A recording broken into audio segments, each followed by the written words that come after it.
You know, it's really funny. For months, almost years now, fans have been preparing for Boruto, Sarada, Kawaki, Himawari to just get stronger in order to take down Jura, while nobody really asked the most obvious question. What if Jura was preparing to do the exact same thing? Because the moment that Boruto 2 Blue Vortex Chapter 35 dropped, it quietly revealed that Jura might not be studying humanity because he's curious. He might be studying humanity because he's looking for a cheat code. And if that is true, then Hidari isn't just Jura's friend per se. He's potentially the trigger for one of the biggest, if not the biggest, power-up in Boruto 2 Blue Vortex. Join me in today's newest Naruto Explained video where your OBC, your original Boruto Chi, breaks down why Kawaki isn't the only one getting a power-up in this upcoming series of chapters, but instead, Jura is likely going to get one too before this Shinju saga finally ends. Also, the chapter reviews should be up on the channel by the time you guys are seeing this video, so that will be linked in the end credits and in the description box for those who haven't seen it just yet, along with my newest video for my Everything One Piece Explained channel. When Boruto 2 Blue Vortex Chapter 35 released, most fans just focus on the emotional moment between Hidari and Jura when it came to the Shinji portion of the chapter, or they focus on all the jokes that can be made about Hidari liking cats. After all, this is something we haven't really seen from Jura before. He got extremely open during that monologue, the most vulnerable we've seen him since we saw him shed tears as he processed the emotions that Matsuri felt before her death. Hidari asked a very simple question. Why did Jura rush to save him when he didn't do the same thing for Matsuri or Mamushi or Ryu? And Jura's answer is incredibly revealing because of how honest it was, and I feel this is why it's being overlooked by so many fans when it comes to the discourse that is coming out of the chapter based on what I've seen in the comment section.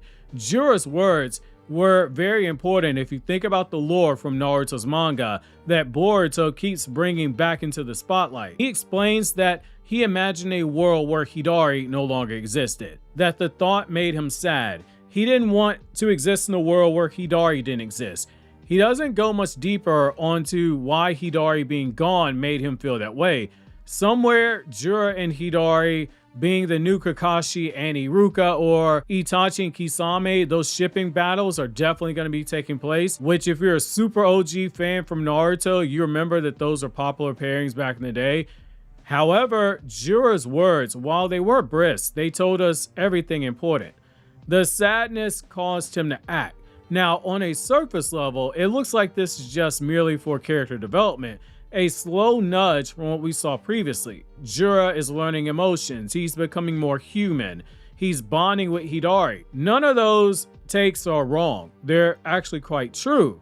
However, Hidari, being the Sasuke to Jura's Naruto, isn't quite the proper take to put on this. And it's not because all we need from them is screaming each other's names and blowing their arms off while the circle of life becomes complete and then we roll credits. That's not it. Again, while all those things are technically true, I think they're causing people to miss much of the bigger picture, especially those I see that are treating this like it's a throwaway line of dialogue.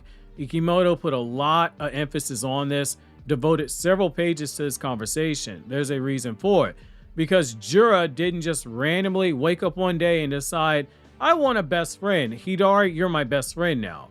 The manga has actually been building towards this moment for multiple arcs now, including the arcs where sections of the fans spent more time bitching and moaning that what they wanted the story to do never happened, and less time looking at the breadcrumbs that the story was dropping. The biggest clue was sitting in front of us the entire time. Ironically in the form of one of the most powerful and popular characters in 2 Blue Vortex. Who is that character? I'll tell you, it's not Metal Lee. It's Himawari Uzumaki, Naruto Hinata's sweet little precious baby girl whose smile lights up every time you hit the like button and subscribe to the channel if you haven't done so already. So we're seeing on both of those buttons so Himawari can keep smiling. Think back to what fascinated Jura so much. It wasn't that she was strong. Being blunt, Jura was toying with her throughout the entire fight just to see what her pain threshold was, just to see, hey, how fast can you regenerate? She was a brand new toy. It wasn't because she was possessed by Kurama per se. What fascinated Jura was the transformation itself, and not because Himawari's features physically changed. She could have gone all colors of all the forms of Super Saiyan, and the only thing that Jura would have ever done is ask where was she hiding all that hair dye she used and who her stylist was. What fascinated Jura was the circumstances surrounding it. The trigger in particular is what did it for him. Himawari believed Inojin had died, and something inside of her snapped at that helplessness. She experienced loss. She experienced emotional pain. It was a trauma that likely felt compounded by everything that had happened over the last 3 years. And now we know, based on both from the manga and the Q&A from last year, that Himawari's been living alone. And we saw it in the manga that people like Inojin would drop in periodically to check on her. It makes the emotions that she experienced in that moment overwhelm the heart with sorrow, as she realized that one of the beacons of light that she was looking to was fading away into the darkness, desperate and weary. And as she reached out her arm towards him from within the tree that she was being consumed by, she knew that wherever it was she was about to go, Inojin's dead body would be left behind. And immediately afterwards, after processing that pain of loss, the anger, she awakened a level of power that shocked everyone around her, especially Jura, especially as her rage began to continue to power up as she stared into the eyes of the monster who took a loved one from her. More importantly, Jura specifically noted that her transformation, and in particular its power, resembled more of a tailed beast than a traditional Jinchuriki. Now, why is that significant? Because unlike Boruto, unlike Kawaki, unlike Sarada, Jura is the character most similar to a tailed beast. He quite literally is a tailed beast. He is living chakra attempting to evolve beyond its original state, and he's watched Himawari evolve right in front of his eyes, and it baffled him. So imagine what that scene looks like from Jura's perspective. He witnessed another chakra created life form receive a drastic increase in power after experiencing emotional trauma. A creature in Himawari whose own existence parallels his own and yet is slightly different than his own. And then the question naturally flows is one that makes a lot of sense in hindsight. Could the same thing happen to me? Could I awaken more power that I didn't even know I had? But for someone like Jura who reads books, it's not enough to ask one question. Instead, you ask several, including if this is limited to only Himawari, or could it be something that extends to others?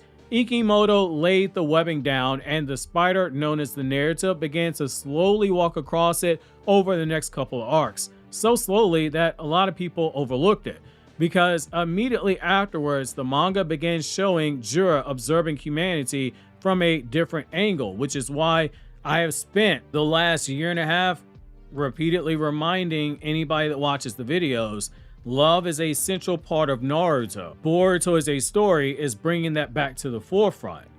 He watched Matsuri. He saw how love made her weaker. Her feelings for Konoha created desperation and hesitation. They created doubt, openings, vulnerabilities, a weakness that nearly got her destroyed. And then he saw how love caused Konoha to pull back when he couldn't separate Moegi from Matsuri in his head after the words Konoha-chan got uttered right before Matsuri was supposed to die.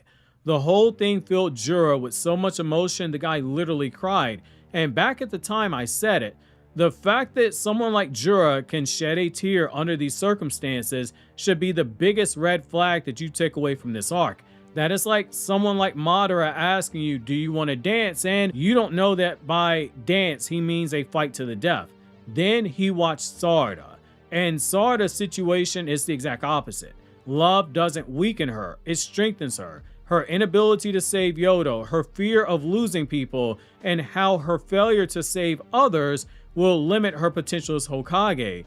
And that leads to self-disappointment because it makes her think her Hokage dream is slipping away. Her feelings towards Boruto and understanding that those feelings of love shouldn't be viewed as a weakness, but instead as being part of who she is. And if she wants to be a Hokage one day, she has to accept all parts of herself.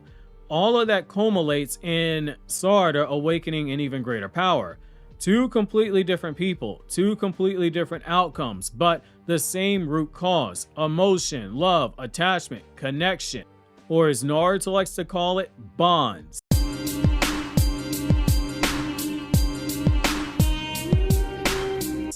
The thing that Jura keeps obsessing over, which is why him going onto the battlefield and not caring about Matsuri or Ryu's Thorn Soul Bulb makes a whole lot more sense now. He already had Hidari as the person he was attached to, but he also needed answers. Answers that Boruto and then later Kawaki could give him.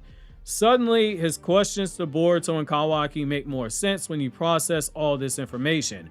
Remember when Jura directly asked them how love made them stronger, why attachments made them so stronger. That is why he took so much interest in Boruto's sword, because Boruto said, "That sword came from my master, is very important to me."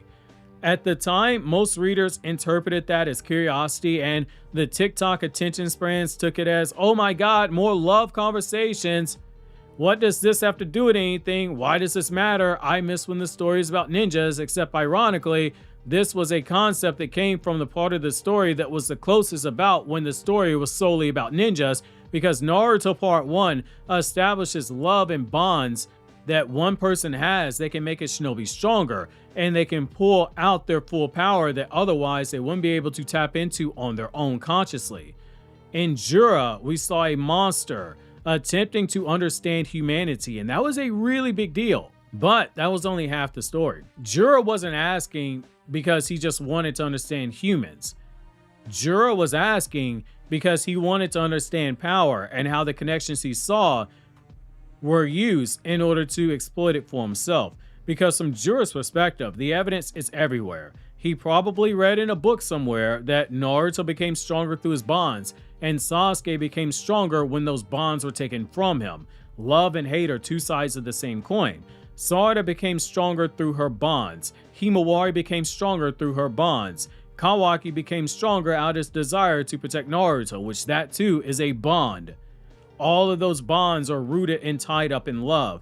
Even the Shinju themselves are being influenced by this emotional attachment.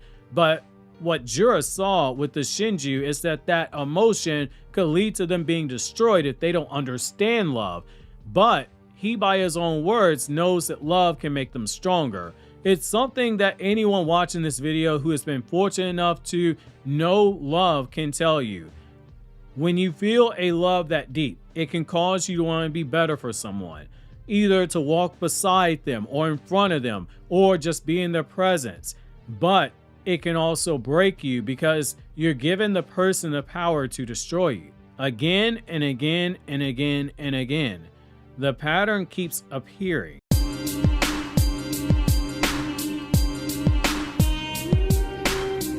Emotion creates evolution in the world of Naruto, and Boruto is a story keeps doubling down on it. And that's where Hidari enters into the picture.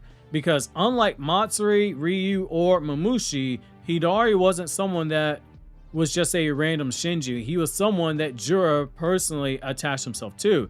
Not because Hidari was Sasuke, not because Hidari was special, not because Jura needed a lieutenant, but because Hidari happened to be present when Jura got the idea to start chasing that answer.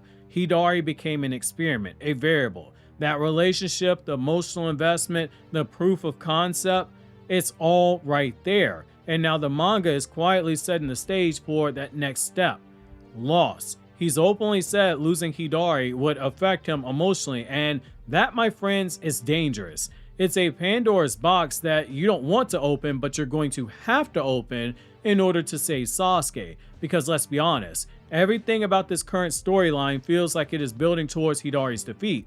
Sarada's Mangekyo has hit its limits. She has a second power she hasn't used, and she knows code is going to be used to take her to the Shinju hideout where Hidari just happens to be. Boruto has made a deal with Momoshiki and has his full power in exchange for giving his body over once Jura is defeated. Kawaki now has access to Ishiki's full attack power output after Amado told him it's time to play a game of hide the froggy. Himawari is actively training with Kurama. The heroes are receiving upgrades all across the board. Naturally, most readers assume that all these upgrades are meant to take down Jura. In typical shonen writing, that's exactly where that's headed. Just following the genre rules, that's where it's going. But what if that's not exactly where we're headed? As in going the standard shonen writing direction, but instead taking a bit of a detour for one final subversion of expectations before we get to Jura's defeat.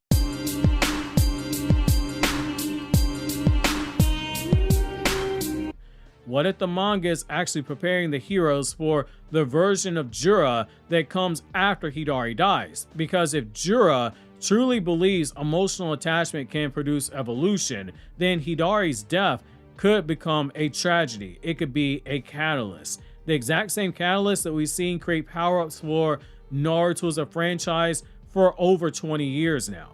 Hell, we're almost at 30 years. We'll be at 30 years 3 years from now. And part 1 of Naruto becomes very important when you take that into account. Since from the very beginning of this franchise, emotional trauma has been shown repeatedly to amplify chakra. The entire story is filled with moments where emotional extremes produce dramatic leaps in power. It's practically a law of the universe. It's basically the Naruto versions of the power of friendship that so many shonen use. Stronger feelings alter chakra. Stronger feelings unlock potential. Stronger feelings lead to evolution. The Uchiha clan literally built their power system around this principle. So why would that same rule not apply to Jura, especially given that half your chakra is linked to your emotion? The manga has spent months, in fact almost 2 years, showing Jura studying that exact phenomenon. And if Hidari falls, if Jura experiences genuine grief, genuine loss, then the very thing he's been researching might finally happen to him. Not because he's human, but because chakra responds to emotion. Always has, always will. Again, half your chakra is linked to your emotions. And that brings us to the terrifying part, Kashin Koji, because the timing isn't accidental. Kashin Koji has just been taken off the board. How long? We don't know. But this could lead to Kashin Koji missing an update with 10 Directions. 10 Directions has bailed our heroes out time and time again. Depending on how long he's out of commission, it could lead to some very interesting things. Obviously, if you enjoyed this video, consider subscribing, clicking on the left, check out the chapter review, or click here on the right to check out the video for my Everything One Piece Explained channel that I was just talking about earlier.